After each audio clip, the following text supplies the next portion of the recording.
တာဒီနဲ့မဖဲဝါအပိုင်းလေးလွှင့်ကူတစ်ခုလုံးကိုအနက်ရောင်အရေးကြီးကတဖြည်းဖြည်းဖုံလွှမ်းလာတယ်။ကြောက်နေရတဲ့တုံခါပြီးမြေကြီးထဲကအေးဆက်တဲ့လေတစ်ခုထွက်လာတယ်။တာဒီဟာမီးရင်ကိုတင်းတင်းကင်ထားပြီးအရေးကြီးကိုစူးစမ်းကြည့်လိုက်တယ်။အဲ့ဒီအရေးထဲမှာမျက်လုံးအနီရောင်တွေတောက်ပနေတယ်လို့ထင်ရတယ်။မဖဲဝါဒါပါလေမဖဲဝါရဲ့မျက်နှာကအလွန်ဆိုးရိမ်နေတယ်။ဒါကလွှင့်ကူကိုကာကွယ်ထားတဲ့အရေးဆောင်မယ်မင်းတစ်တာကိုဖွင့်လိုက်လို့နိုးလာတာအရေးကြီးကတာတေဘတ်ကိုတဖြည်းဖြည်းနီးလာတယ်လေထဲမှာထူးဆန်းတဲ့အတန်တွေကြားရပြီးလွှင့်ကူရက်ကအလင်းတွေလှုပ်ရှားလာတယ်တာတေနောက်တလောင်းဆုပ်လိုက်ပေမဲ့မဖဲပါကသူ့လက်ကိုချက်ချင်းဖမ်းလိုက်တယ်မပြေးနဲ့တာတေဒီနေရာကနေထွက်ဖို့အရင်အမှန်တရားကိုသိရမယ်မဖဲပါကကြောက်နေရန်ပေါ်ကတင်ကေတာတွေကိုလက်နဲ့ထိလိုက်တယ်ချက်ချင်းပဲနရန်ပေါ်ကတင်ကေတာတွေလင်းလာတယ်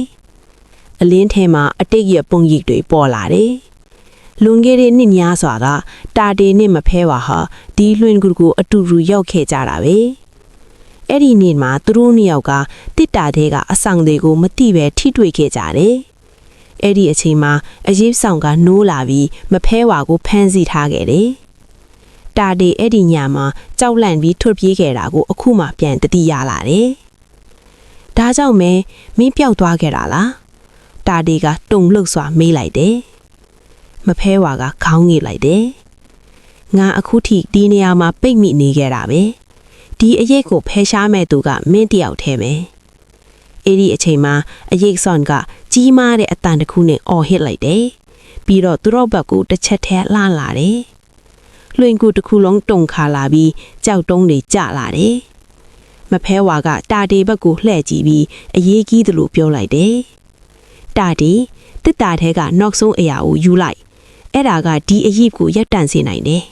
။ဒါပေမဲ့တစ်တာထဲမှာနောက်ဆုံးကြံနေတဲ့အရာကထူးဆန်းလာတယ်။အဲ့ဒါဟာအဆောင်မဟုတ်ဘူး။အဟောင်းဆုံးတော့တစ်ကြောင်ဖြစ်နေတယ်။အဲ့ဒီတော့ကဘာကိုဖွင့်ဖို့လဲ။အရေးဆောင်ကိုတကယ်ရပ်တန့်နိုင်မလား။တာတေမဖဲဝါကိုကဲနိုင်မလားရှေ့အပိုင်းမှာတော့လွှင့်ကူတဲကလျှို့ရတကန်နဲ့အဆုံးချက်ကိုဆက်လက်ဖော်ပြသွားပါမယ်